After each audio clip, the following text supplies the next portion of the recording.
Hello, everybody. I'm Paul Beckwith, and I want to talk about the costs of climate change. They're getting higher and higher and higher, and the Republican Party in the US is trying to ignore climate change, but they can ignore it all they want, but climate change is not going to ignore them. And those radical zealots, accountants, and money people at Bloomberg have done some research onto what actually climate is costing, and they came up with a number of something like 18 billion this century, or $18 trillion this century. So in the last 25 years, and from the last 12 months up to, I believe, May 1st in the US, the cost of climate change they came up with, Bloomberg, those radical environmental zealots at Bloomberg News, basically came up with the number $1 trillion. That's what it's cost the US in a calendar year. So how can they keep ignoring it, right? The GOP is freaking out about the cost of Trump's tax bill. The cost of climate damage is, hitting those numbers, and yet they continue to ignore it. So it's kind of, it's like you couldn't make this stuff up. If somebody made a movie and put this in with those sort of ideas, the movie would be rejected as being too unrealistic. Okay, so this is an article from yesterday. Kate Aronoff, excellent author. So it's in the New Republic. It's other places too. The $1 trillion climate problem Republicans are ignoring. Well, the GOP was freaking out about the cost of Trump's tax bill. The cost of climate damage hit an unbelievable high. This is the charred remains of a burned out house in Altadena, California, after the so-called Eaton fire swept through the area in early February. Those horrible California fires in urban areas. So for all the panic in Washington about inflation, the federal deficit, the mounting cost of Trump's one big beautiful bill act, the United States has been quietly racking up exorbitant costs that the administration would prefer that nobody add up. In the 12-month period ending on May 1st, the U.S. spent an estimated $1 trillion, that's trillion with a T, on disaster recovery and other climate-related needs, according to a new analysis by Bloomberg Intelligence that was just released. Those costs aren't just federal budget line items. They're escalating monthly expenses. They're being borne by millions of people who may not have personally experienced weather disasters. Much of the burden to the overall population comes from rising insurance premiums. Homeowners insurance rates have risen more than 40% in the last 6 years. That's a huge rise, according to a separate study, which I'll show you. Was published last week by the online lender Lending Tree. Florida and California tend to grab the most attention for their insurance troubles, but the highest rates and increases have been in Midwestern states that are being hit by tornadoes, windstorms, hailstorms. For example, the rates in Nebraska have climbed by more than 70%, 70. Homeowners there now pay an average of almost $6,000 for an insurance policy. That's more than twice the national average. It's the second highest average after Oklahoma. Oklahoma is even worse. Because of the uptick of weather disasters that are exacerbated by climate change, there's more and more damage, more and more payouts, more and more higher and higher insurance rates. Although insurance companies are still making record amounts of money because they're raising premiums more than the damage are raising. Okay, and gee, why are they doing that? Throughout the 1990s, Nebraska experienced just 4 weather-related disasters that cost more than $1 billion each. In the last 5 years, so 2020 to now, there's been $17 billion disasters. Hey, the climate ain't what it used to be. Weathers ain't what it used to be. This data was compiled by, guess who? NOAA, the National Oceanic and Atmospheric Administration. They keep a tally of billion-dollar disasters. Well, how do we stop this? Well, get rid of the NOAA report, right? And a slew of other climate and weather-related research. Stick your head in the sand and pretend that climate change isn't happening. So unfortunately, that's what is happening right now. That's the method that is being taken. You don't like the news on these disasters, so just cut off the statistics keeping and chop NOAA. The nationwide spike in insurance premiums, which rose by 11.4% last year, 11% in 2024 it rose 11.4%. 2023 it rose 11%. And it rose 5.4% in 2022. It's come as there's been an onslaught of weather-related disasters.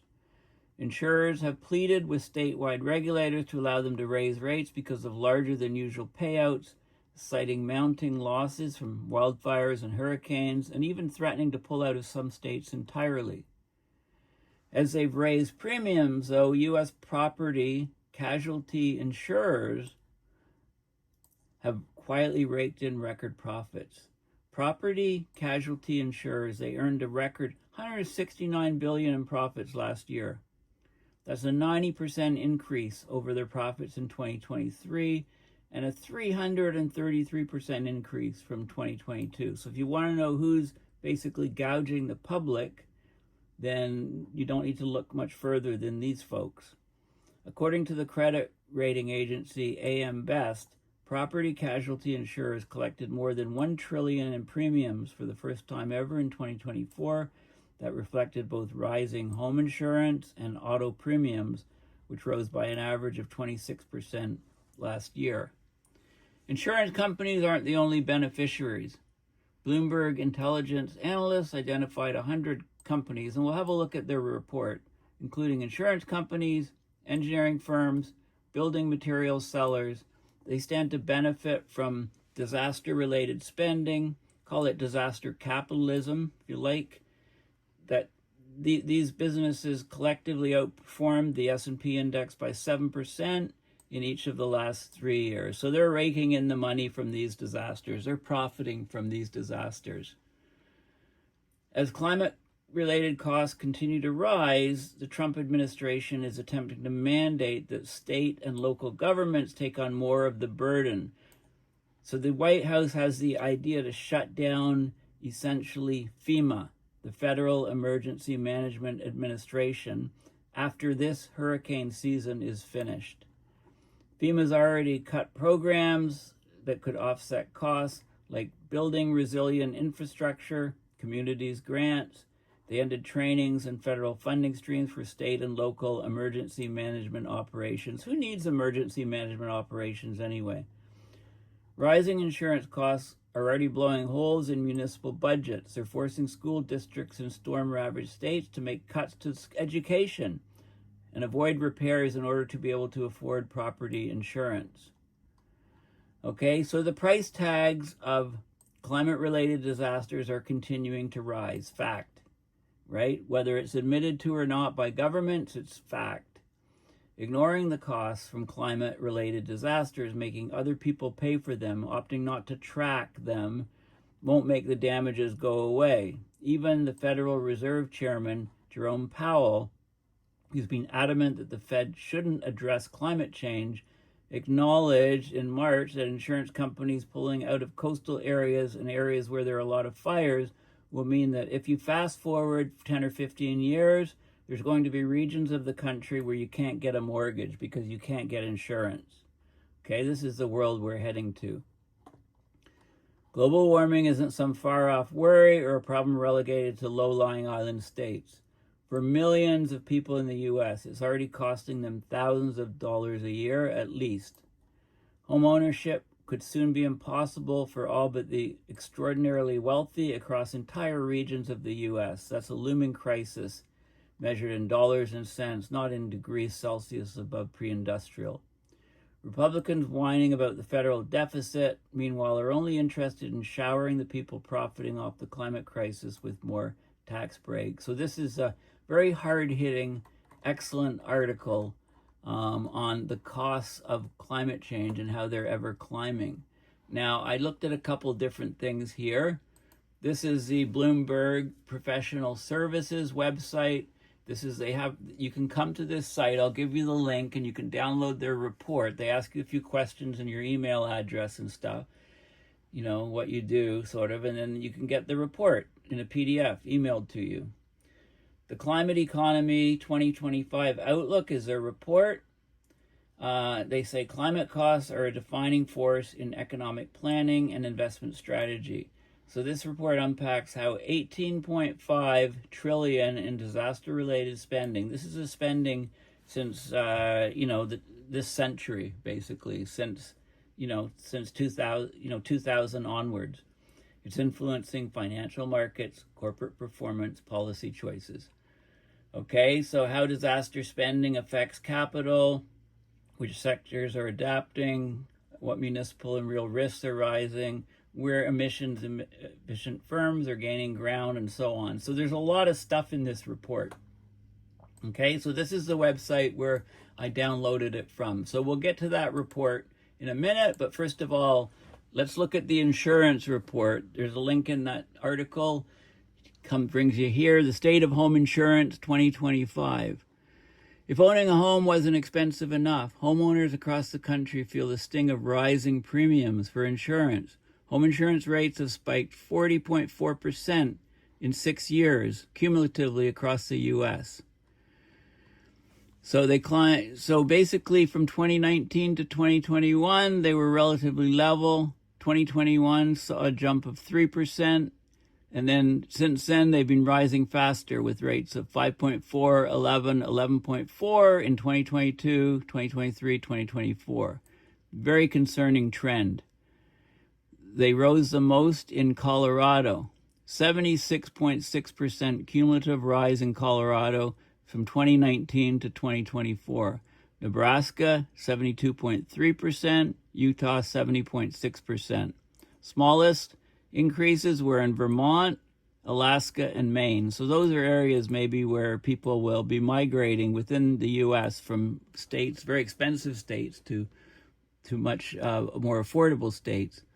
Home insurance rates jumped 11.4% last year, 11.4% in 2024.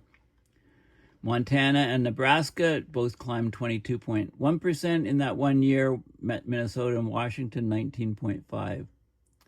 The average annual cost of home insurance across the U.S. is $2,801. Two states have an average rate more than double that, Oklahoma and Nebraska, about $6,000 plus. Lowest rate, Hawaii, $632. Wow, Hawaii. California, $1,260. Vermont, $1,339. Okay, so this is the percentage change in home insurance rate by year, 2019 through 2024. So not much change here, and then it started taking off in the last few years. And so the numbers are all there. They talk about the states with the biggest cumulative increases.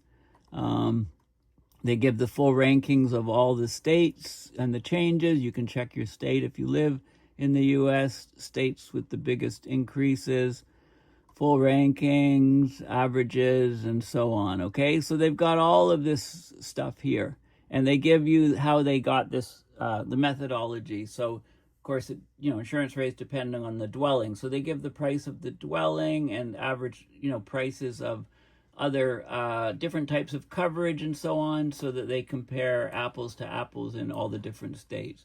Okay, so insurance rates are skyrocketing, and people know that if they own a home.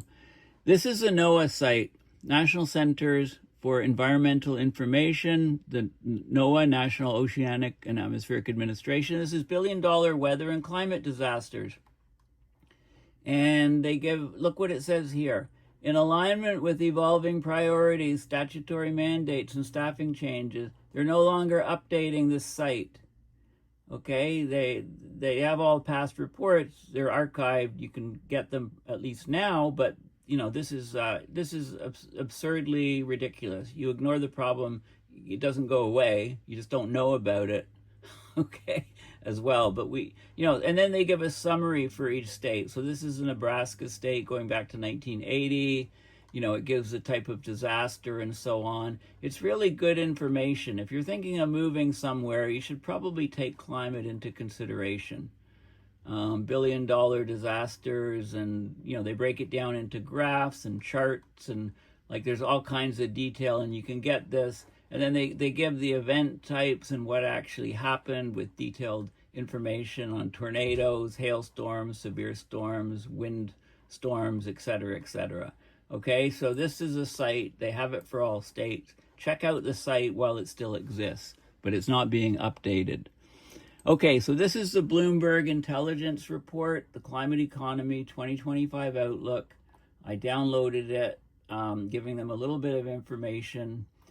18.5 trillion disaster spending. I don't know what this means. Adds alpha across industries. So climate, I don't know, what does this mean? Adds alpha across industries. If somebody knows, they can tell me. Climate-related disasters have driven 18.5 trillion in global spending so far this century. That's spurring a significant wealth transfer across companies and industries. In the U.S., costs are approaching $1 trillion per year now. That lifts revenue for companies focused on repair, like waste management, Fastenal and Quanta services. I don't know, these are repair places, companies, industries. Resilience, Dicom Industries, it lists a bunch of companies that are helping with resilience. Low emission leaders in steel, Steel Dynamics, in cement, low emission in cement, Heidelberg Materials, oil and gas, AI power growth. Right? They may keep riding recent tailwinds, while U.S. municipal bonds, real estate investment trusts, private asset owners could be challenged. So U.S. climate-related costs reached a record $955 billion over the 12 months through April. That accounts for 36% of U.S. GDP. So U.S. GDP, you think it's going up? Great. Yeah, because more and more, because of all the climate disasters destroying infrastructure, of course that raises GDP because those things are being rebuilt. So there you have it. A lot of the U.S. economy is driven by repairing things that got smashed by climate change. Okay, that crowds out spending in other sectors across the economy. So companies that are involved in repairing, in preparing for extreme weather events, and low impact firms, well placed. Low impact being low emissions. Picking up after the last storm, preparing for the next one could boost sales of companies, and they list things like Home Depot and other companies. Companies focused on CO2 efficient production in oil and gas, power, airlines, materials will do better than higher emitting peers. Climate recovery costs to detract from consumer discretionary spending. So this is important. The rising costs of disaster recovery and home insurance premiums that have doubled since 2017, they're crowding out consumer discretionary spending elsewhere in the economy, right? They're putting pressure on local governments to prioritize disaster repair over other infrastructure projects, right? So think, who can afford to go to a movie? Who can buy, diamond ring? All of this discretionary spending gets decreased because people are spending more money on the basics that they absolutely need, eat, food and water, and their housing and their insurance to cover their housing.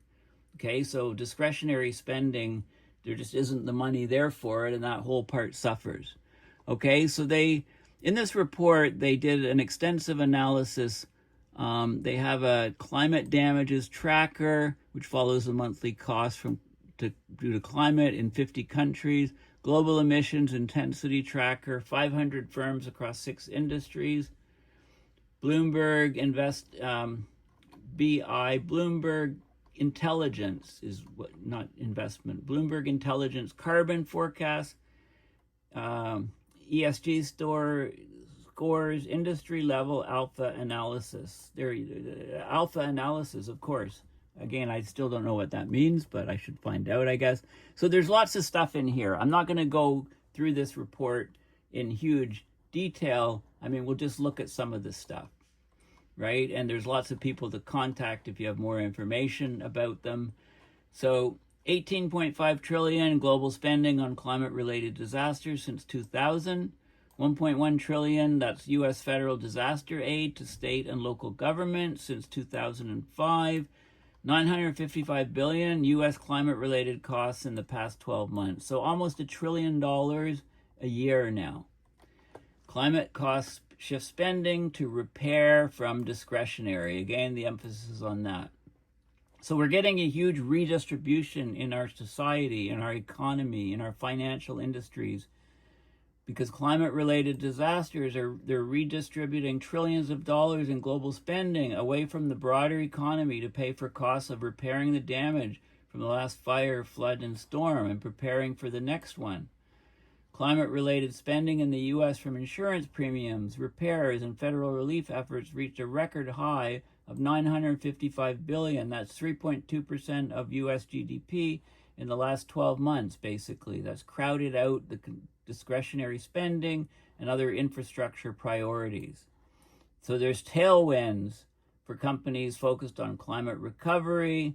There's headwinds for firms forced to pay higher insurance costs and fighting for fewer discretionary dollars, like Gap, Signet Jewelers, for example.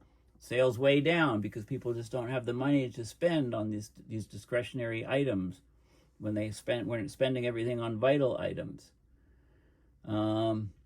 Okay, and Trump's going to rein in that 1.1 trillion provided to local governments over the past 20 years. So that's really going to restrict communities and really hurt people that need that, whose communities get destroyed by extreme weather events and they can't afford to rebuild. Climate costs are rising. Global costs related to climate exceed 18.5 trillion this century. The U.S. is most affected in absolute terms and as a percentage of GDP. It's being hit exceptionally hard compared to other countries. Performance boosts. So repair and prepare companies, they've outperformed S&P 500 index by 7 percentage points annually over the last 3 years.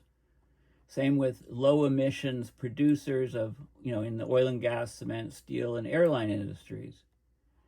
U.S. disaster relief spending, $1.1 trillion over the past 20 years, 50% greater than the $700 billion in outstanding U.S. municipal bond general obligation debt. This is getting out of my league, so I'm not sure what all these things mean, but it sounds pretty important.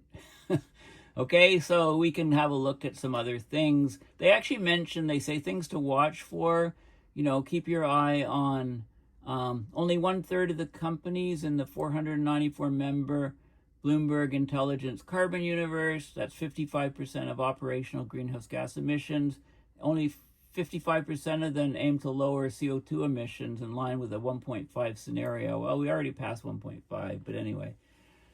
They say keep an eye on the COP conference, which I'm hoping to go to, November 2025, in countries are supposed to finish their NDICs, nationally determined contributions, to cut emissions by 2035. And then they talk about other events subsequent to that on carbon and carbon conferences, etc. So the climate costs. U.S. dominates disaster damages at 41% of 6.7 trillion. So the U.S. accounted for 41% of this century's 6.7 trillion in climate-related insured and uninsured property damages. Okay, that's according to tracking of fire, flood, and storm costs in 50 countries.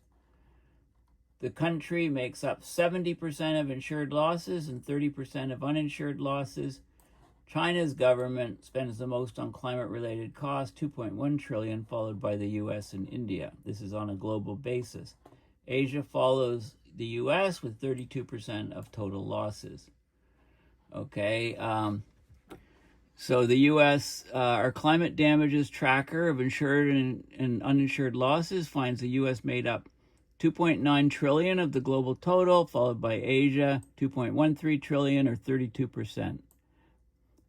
Europe, Middle East, Africa, 14%. The Americas, excluding the US, 11%.